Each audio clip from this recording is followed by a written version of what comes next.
Anime कुछ लोगों के फेवरेट लिस्ट में टॉप पर आ सकता है, क्योंकि आप लोगों ने नारुतो एनीमे देखा ही होगा। उसमें कैसे सभी लोग नारुतो को बुरा भला कहते हैं, लेकिन बाद में नारुतो ज्ञान देने वाला बन जाता है और सभी लोगों को माफ कर देता है। लेकिन ये एनीमे उससे बिल्कुल उल्टा है, क्योंकि इसमें हमारा मीमो शुरुआत में नारुतो को इतना कमजोर तो था, पर बाद में वो सभी से बदला जरूर लेता है, क्योंकि उसे पसंद नहीं कि वो किसी का कर्जा रखे। तो कहानी की शुरुआत में हमें मीमो की पहले बैक स्टोरी बताई जाती है। मीमो के फादर की डेथ के बाद उसके मदर के बॉयफ्रेंड ने मीमो के घर पर रहना शुरू कर दिया था, जहाँ वो मीमो को रोज पीटता था और मीमो की मदर उस पर ध्यान नहीं देती, वो सिर्फ टीवी देखती रहती थी और मीमो को ढंग का खाना भी नहीं मिलता। ये मेमोरी मीमो को हमेशा याद रहने वाली थी और आज भी वही दिन था जिस दिन मीमो वही सब सपना देख रहा था कि किस तरह से उसकी मदर का बॉयफ्रेंड उसे पीट रहा है। और अब 2-3 लात खाने के बाद मीमो की नींद खुलती है। वो भी एक बस में था, क्योंकि अभी वो स्कूल ट्रिप पर जा रहा है। तभी वो नोटिस करता है कि उसकी क्लास का एक लड़का जिसका नाम शु है, वो उसी की क्लास की एक दूसरी लड़की जिसका नाम आया है उसे परेशान कर रहा था। यहाँ पर शु ने आया से उसकी वो बुक ले ली थी जो कि आया पढ़ रही थी। यहाँ वो उस बुक को लेकर कह रहा था कि तुम कैसे लड़कियों वाली बुक पढ़ती हो। शु इतना बड़ा बेवकूफ है कि उसे नहीं पता कि वो लड़की है, वो लड़कियों वाली बुक ही तो पढ़ेगी। वैसे मीमो ये सब होते हुए देखता है और एक टेलीविजन शो को याद करता है। उस शो में इसी तरह से सब चल रहा था। तभी एक लड़के ने उस लड़की की जान बचाई थी, पर वो तो वहाँ पर कूल बन गया था। लेकिन मीमो जानता था कि अगर वो यहाँ पर कुछ भी करेगा तो इससे वो कूल नहीं बनने वाला, बल्कि लोग उसी के खिलाफ हो जाएंगे, क्योंकि शू बहुत पावरफुल है और ये चीज कोई भी नोटिस कर सकता था, क्योंकि वहीं पर बाकी स्कूल के जो पॉपुलर स्टूडेंट बैठे थे वो अभी शू को ही सपोर्ट कर रहे थे। वैसे तो मीमो फैसला करता है कि वो कुछ भी चीज में नहीं बोलेगा, लेकिन जब हद बढ़ जाती है और शू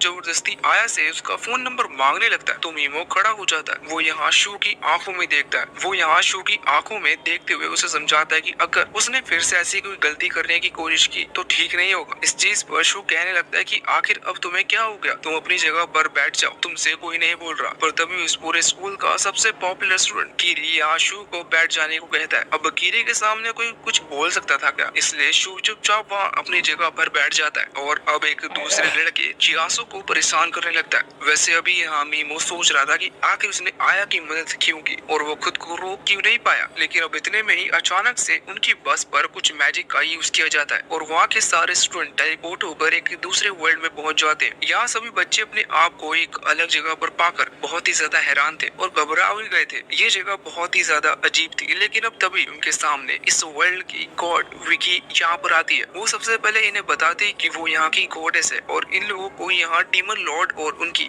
आर्मी को खत्म करने के लिए बुलाया है। वो कहते हैं कि जब भी डीमन लॉर्ड अपनी आर्मी के साथ इन पर हमला करता है तो वो इसी तरह से दूसरे वर्ल्ड के कुछ वर्ल्ड को समन करते हैं। वो बताते हैं कि आज से 200 साल पहले जब डीमन लॉर्ड ने हमला किया था तो उन्होंने अर्थ पर से कुछ लोगों को चुना था। बाद में उन लोगों के लगभग उस डीमन को हरा दिया था और उसकी आर्मी को पूरी तरह से खत्म कर दिया था। इसका मतलब इन लोगों को भी इसी काम के लिए यहाँ पर बुलाया गया है। हालांकि ये सुनने के बाद सभी स्टूडेंट हैरान थे और कह रहे थे कि कहीं ये कोई प्रैंक तो नहीं चल रहा। तभी उनका वो यूजलेस टीचर कहता है कि उन लोगों को बातें ना कर गॉडेस की बातों पर ध्यान देना चाहिए। वैसे दूसरी तरफ वहाँ मीमो अभी आसपास की जगह को नोटिस कर रहा था। वो देखता है कि वहाँ पर कुछ सोल्जर्स खड़े हुए जिन्होंने आर्मर पहन रखा है, जो कि नॉर्मल वर्ल्ड में अब के टाइम पर तो कोई यूज नहीं करता। साथ ही वो आसपास की जगह को भी देखता है और इस गॉडेस की आंखों को भी देखता है जो कि गोल्डन कलर की थी। वो सोच रहा था कि कहीं वो सपना तो नहीं देख रहा, लेकिन जब वो खुद को चिमटी काटता है तो उसे पता चलता है कि ये कोई सपना नहीं है। वैसे तभी वहाँ पर कीरी उस गॉडेस से पूछता है कि अगर उन्होंने उसकी बात नहीं मानी तो क्या होगा, जिस पर वो गॉडेस कहती है कि अगर वो उसकी बात ना मानना चाहे तो ना माने, बस इतना ध्यान रखे कि इसके बाद वो वापस नहीं लौट पाएंगे। इस पर कीरी भी कहता है कि क्या सच में यहाँ से लौटने का कोई रास्ता है, जिस पर गॉडेस कहते हैं कि हाँ, उन्हें एक खास आइटम की जरूरत पड़ेगी उस रिवर्स स्पेल को कास्ट करने के लिए, लेकिन वो आइटम उन्हें तभी मिलेगा जब वो डीमन लॉर्ड खत्म हो जाएगा।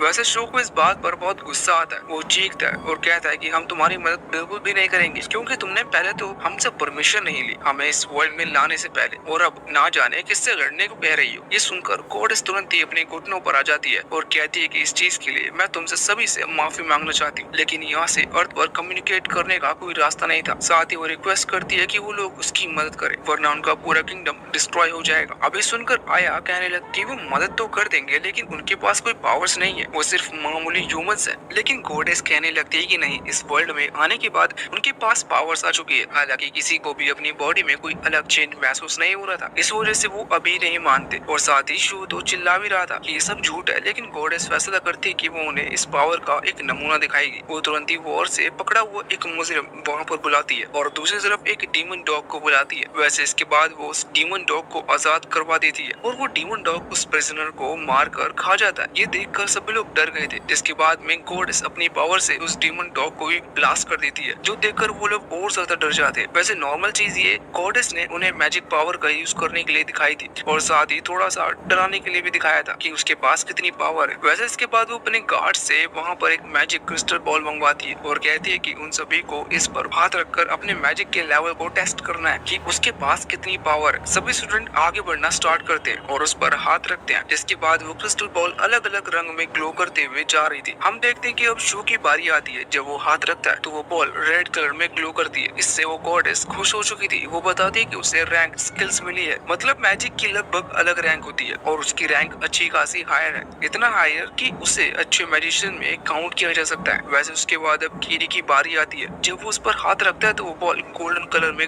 ग्लो करते हुए ब्लास्ट करती है, जो देखकर गॉडेस हैरान थी और बाकी सभी लोग भी हैरान थे। इसके बाद आया वहाँ पर आती है। उसके टाइम पर वो व्हाइट या सिल्वर टाइप में ग्लो होती है, जिसके बाद गॉडेस बताती है कि वो एस रैंक की मैजिशियन है, जो कि सच में बहुत अच्छी बात है। अब वहाँ और भी स्टूडेंट थे, कईयों के अच्छे अच्छे कलर्स आ रहे थे और कुछ के एस रैंक भी आए थे। बाद में गॉडेस कहते हैं कि अभी तक हम सिर्फ नॉर्मल रैंक पोजीशन का अच्छा मानते हैं और सोचते थे कि हम लकी है, लेकिन हमें 3 एस रैंक मैजिशियन मिल चुके हैं, जो कि सच में एक बहुत बड़ी ज्यादा बात है। फाइनली अब मीमो की बारी आती है। मीमो वहाँ पर आता है और उस बॉल पर हाथ रखता है, जिसके बाद वो बॉल पर्पल कलर में ग्लो करती है और वो भी हल्का सा, जो देखकर उस गॉडेस को बिल्कुल भी खुशी नहीं हुई थी और वो कोई रिएक्शन ना देते हुए यहाँ दूसरे बंदे को बुलाती है। मीमो उससे पूछता है कि आखिर इस पर्पल लाइट का क्या मतलब है, लेकिन गॉडेस उसे कोई जवाब नहीं देती और उसे जाने का बोल देती है। मीमो समझ चुका था कि उसके पास कोई खास मैजिक पावर नहीं है, इसका मतलब इस वर्ल्ड में भी वो साइड कैरेक्टर बनकर रह जाएगा। वैसे मीमो के बाद यहाँ पर यासु को बुलाया गया था। यासु जब उस बॉल पर हाथ रखता है तो उसके टाइम पर वो ब्लैक बॉल हो जाती है, जो देख गॉडेस उसे बताते कि असल में कलर बहुत पुराने वॉरियर का था और उसे सब डार्क वॉरियर कहते थे, जो कि फ्यूचर में चलकर सबसे ज्यादा स्ट्रॉन्गेस्ट बना था और अब सभी स्टूडेंट का मैजिक चेक हो चुका था। इसलिए वो बताते कि उन्हें एक अलग रिचुअल परफॉर्म करना होगा। ये रिचुअल के बारे में ज्यादा कुछ बताने से पहले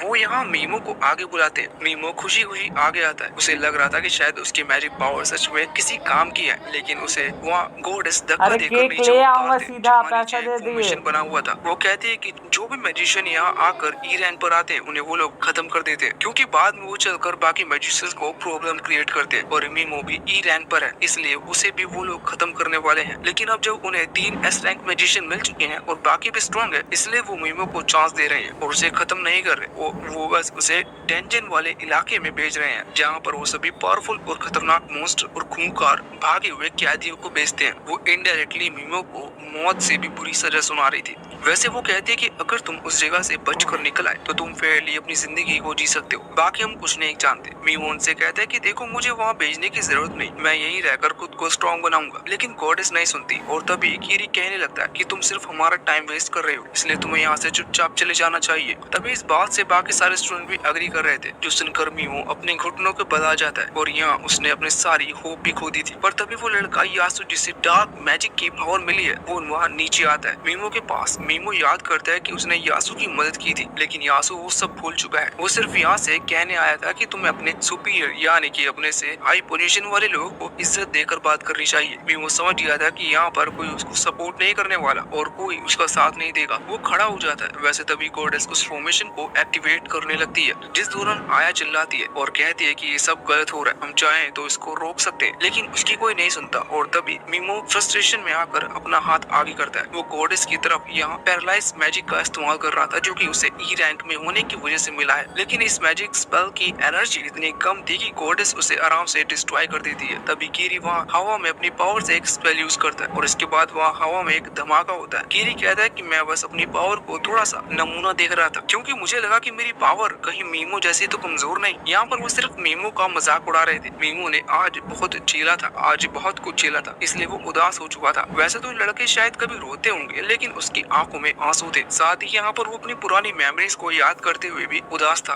वो अपनी पुरानी मेमोरीज को याद करते हुए भी बहुत उदास था, लेकिन उन्हीं पुरानी मेमोरीज में उसकी तब की सोल उससे सामने आती है और उससे कहती है कि तुम ये नाटक किसको करके दिखा रहे हो, यहाँ पर तुम्हारे और मेरे अलावा और कोई नहीं है। तुम हमेशा से एक अच्छे पर्सन बनने का नाटक करते आ रहे हो, जो कि तुम्हें नहीं होना। अब बारी है तुम्हारी असली फीलिंग को सभी के सामने लाने की, जिसके बाद मीमो के चेहरे पर ईविल स्माइल थी। वो यहाँ विकी को कुछ अनसनसेट गाली देते हुए कहता है कि वो तैयारी करके रखे क्योंकि मीमो वापस लौट कर जरूर आएगा, और इतना कहते ही वो वहाँ से टेलीपोर्ट हो चुका था। वैसे इसके बाद वो एक अंधेरी वाली जगह पर पहुंच चुका था जहाँ उसे कुछ नहीं दिख रहा था। हालांकि वो कोशिश करता है कि वो अपने स्टेयर्स को देख पाए जिससे उसे पता लगे कि उसके पास किस तरह की मैजिक पावर है और उसकी एनर्जी कितनी है, लेकिन स्टेयर्स यहाँ ओपन ही नहीं होते क्योंकि यहाँ बहुत अंधेरा था। तभी मीमो उस थैले को निकालता है जो कि वहाँ उसे गॉडेस से मिला था। वो उस थैले पर थोड़ी सी एनर्जी डालता है और वहाँ पर थैला ग्लो करने लगता है। ग्लो होते ही मीमो आसपास बहुत सारे स्केलेटन को नोटिस करता है। वो सोचता है कि आखिर इन लोगों को किसने खत्म किया होगा। अब तभी अचानक से उसके पीछे एक मॉन्स्टर आकर उसके ऊपर हमला कर देता है, पर किस्मत से मीमो उस अटैक से बच चुका था और इसके बाद अब वो वहाँ से भागने लगता है। अबे वो सोच रहा था कि उसे उससे पीछे मुड़कर लड़ना चाहिए वरना वो तो कमजोर ही रह जाएगा, लेकिन वो जानता था कि उसके लेवल में और इस मॉन्स्टर के लेवल में बहुत अंतर है, इसलिए वो कोशिश भी नहीं करता। हालांकि तभी उसका पैर फिसलता है और वो नीचे गिर जाता है, जिसके बाद वो मॉन्स्टर उस पर हमला कर उसे खत्म करने वाला था। लेकिन मीमो आखिरी कोशिश के लिए यहाँ अपने पैरालाइज स्पेल का एक बार फिर से इस्तेमाल करता है। वो ये देखकर हैरान था कि इस बार उसका स्पेल काम कर गया। हालांकि फिर आगे कुछ भी सोचने से पहले वो तुरंत ही वहाँ से भागता है। अभी भागते हुए वो उस गुफा के एंड पर पहुंच गया था जहाँ उसकी मुलाकात एक और बर्ड मॉन्स्टर से होती है जो उसकी तरफ हमला कर रही थी। लेकिन मीमो एक बार फिर से पैरालाइज स्पेल का इस्तेमाल करता है और उस बर्ड मॉन्स्टर को भी पैरालाइज कर देता है।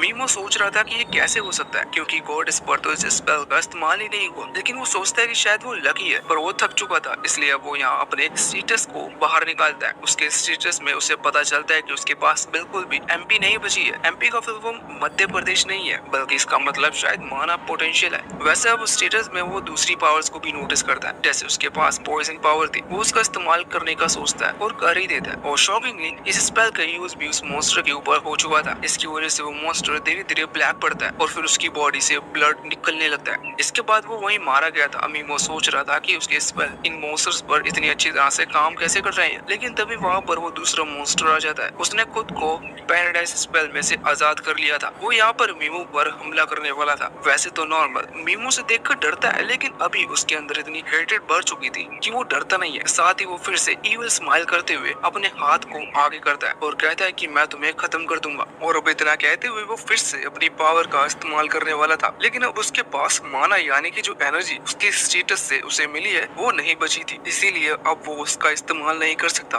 पर उसे पता चलता है कि वो यहाँ अपनी नेचुरल एनर्जी का यूज कर सकता है। वो जानता था कि अगर उसने अपनी नेचुरल एनर्जी को भी यूज कर लिया तो शायद फिर वो इतना थक जाएगा कि चल भी नहीं पाएगा, लेकिन इसी तरह से मरने से अच्छा है वो एक बार उसका इस्तेमाल कर ले तो उसमें ही फायदा है। वो तुरंत पैरालाइज स्पेल का इस्तेमाल करके अपनी नेचुरल एनर्जी की मदद से करता है, लेकिन उसे सिस्टम शो करता है कि वो सेम स्पेल को डबल बार एक ही मॉन्स्टर पर इस्तेमाल नहीं कर सकता। मीमो सोचता है कि अब उसे और कुछ सोचना होगा। पॉइजन स्पेल डायरेक्ट यूज नहीं किया जा सकता, जिसके बाद मीमो ने पॉइजन स्पेल का इस्तेमाल किया था और उस मॉन्स्टर को वहीं खत्म कर दिया था। लेकिन इन दोनों मामूली से मॉन्स्टर अटैक से मीमो बहुत ज्यादा थक चुका था, पर अच्छा है कि किसी तरह से उसकी जान यहाँ बच चुकी है। पर उसी दौरान वो सामने से कुछ और मॉन्स्टर्स को आता हुआ देखता है। अभी उसने हार नहीं मानी थी क्योंकि उसे पता है कि वो अपनी नेचुरल एनर्जी का भी इस्तेमाल कर सकता है। वो तुरंत उन मॉन्स्टर्स पर भी पैरालाइज स्पेल यूज करने लगता है। उसके इन स्पेल का यूज करने से वो मॉन्स्टर भले ही रुक जा रहे थे, लेकिन जैसे ही वो एक मॉन्स्टर पर हमला करता है तो इतने में दूसरा 2 या 3 मॉन्स्टर वहाँ ऑलरेडी आ जाते हैं, जिस वजह से मीमो को रेस्ट करने का टाइम नहीं मिल रहा था और उसकी एनर्जी डिक्रीज होती जा रही थी। देखते देखते वो वहाँ कई सारे मॉन्स्टर पर अपने इस स्पेल का इस्तेमाल करता है, जिसके बाद वो इतना थक चुका था कि लगभग बेहोश होने वाला था, लेकिन वो किसी तरह से खुद को होश में रखता है। वो देखता है कि उसकी नेचुरल एनर्जी पूरी तरह से खत्म हो चुकी है,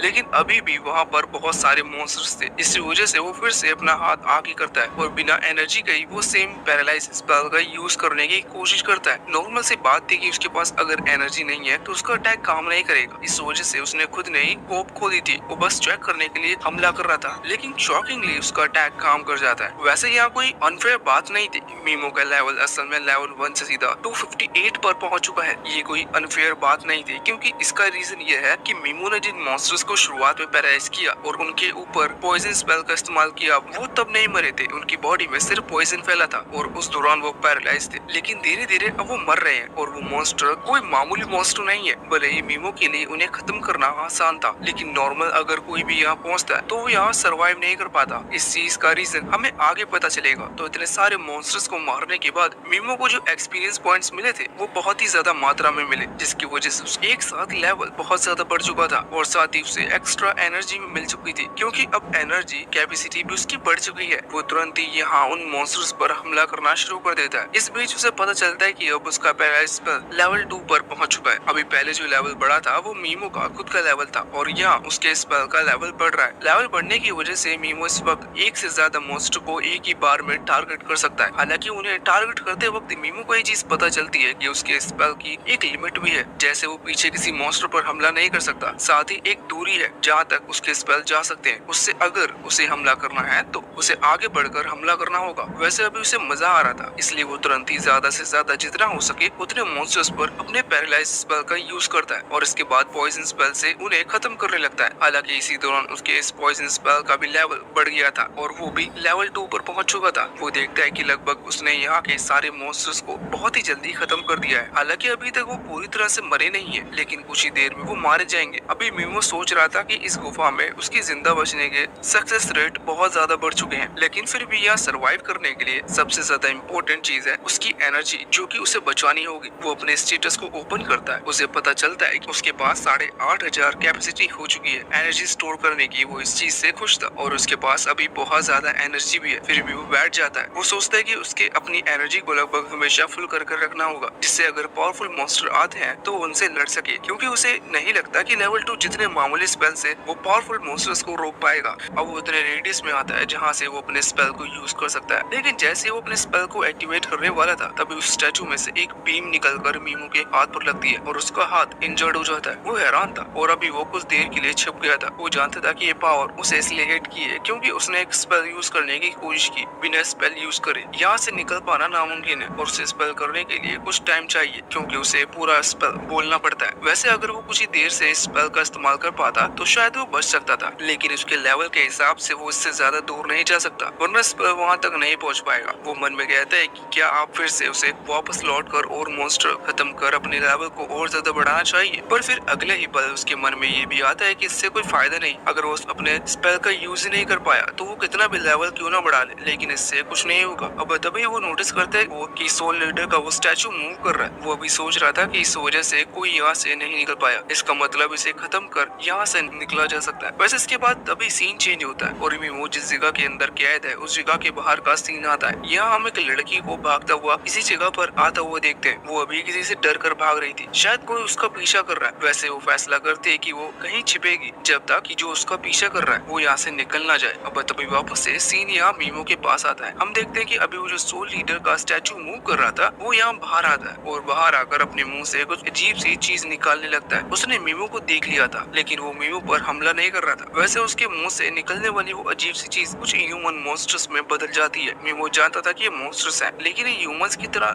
दिख रहे हैं, इसलिए वो सिर्फ उन्हें पैरालाइज कर पाता है। वो उन्हें पॉइजन नहीं दे रहा था। उसी दौरान सोल लीडर का वो स्टैचू पास की दीवार तोड़ते हुए अपने फेस को बाहर निकालता है। वो सिर्फ मीमो को देखना चाहता था। मीमो समझ चुका था कि स्टैचू ये देखना चाहता है कि मीमो इन इंसानों को किस हालत में देखते हुए कैसा रिएक्ट करता है। अब वो मीमो ज्यादा रिएक्शन नहीं दे रहा था, इस वजह से सोल लीडर और ज्यादा उसी की तरह से सेम मॉन्स्टर क्रिएट करने लगता है। मीमो भले ही उन्हें पैरालाइज कर रहा था, लेकिन वो इतने थे कि वो मीमो के करीब आते जा रहे थे। मीमो ने पॉइजन नहीं दे पा रहा था, वो घबरा रहा था और कह रहा था कि रुक जाओ। साथ ही वो मदद के लिए चिल्लाता है, लेकिन कोई उसकी आवाज सुनने वाला नहीं था, जो देखकर सोल लीडर वो स्टैचू जोर जोर से हंस रहा था। वैसे देखा जाए तो एक स्टैचू नहीं बल्कि खुद सोल लीडर ही है और हमें लगा कि शायद इसके पास सोल लीडर आएगा, लेकिन उसकी सोल इसी के अंदर है। मीमो अचानक से यहाँ पैरालाइज स्पेल का इस्तेमाल सोल लीडर पर कर देता है। सोल लीडर स्पेल को अपने ऊपर आता हुआ देख नहीं पाता और पैरालाइज हो जाता है। मीमो हंसते हुए कहता है कि तुम बहुत बड़े बेवकूफ हो, तुम बाकी मॉन्स्टर्स की तरह ही मुझे अंडर एस्टिमेट कर रहे थे। तुम्हें लगा कि मैं एक ह्यूमन हूँ, इसलिए मैं किसी ह्यूमन जैसा मॉन्स्टर को उसे खत्म नहीं कर पाऊंगा। अगर तुम उनकी जगह किसी असली ह्यूमन को भेज सकते तो मैं उन्हें पॉइजन देने में एक सेकंड के लिए भी नहीं सोचता। वैसे बस मुझे इसी तरह यहाँ सर्वाइव करना है, जिसके लिए तुम्हें बेवकूफ बनाना जरूरी था। वैसे यहाँ मीमो के पैरालाइज स्पेल का लेवल फिर से एक बढ़ चुका था, वो लेवल 3 पर पहुंच चुका था। वैसे वो देखता है कि सोल लीडर अभी भी हिलने की कोशिश कर रहा है, लेकिन वो पैरालाइज इस वजह से इससे उसे और डैमेज पड़ रहा था। हालांकि मीमो तभी पॉइजन स्पेल का इस्तेमाल करता है सोल लीडर के ऊपर, जिससे कुछ ही देर बाद वो मारा जाता है और यहाँ मीमो के पॉइजन स्पेल का लेवल भी 3 पर पहुंच चुका था। हम तभी देखते हैं कि सोल लीडर के स्टैचू के अंदर से उन सभी लोगों की सोल निकल कर आती है जो यहाँ पर मारे गए थे। उन्हीं में वो डार्क मेज था। वो सभी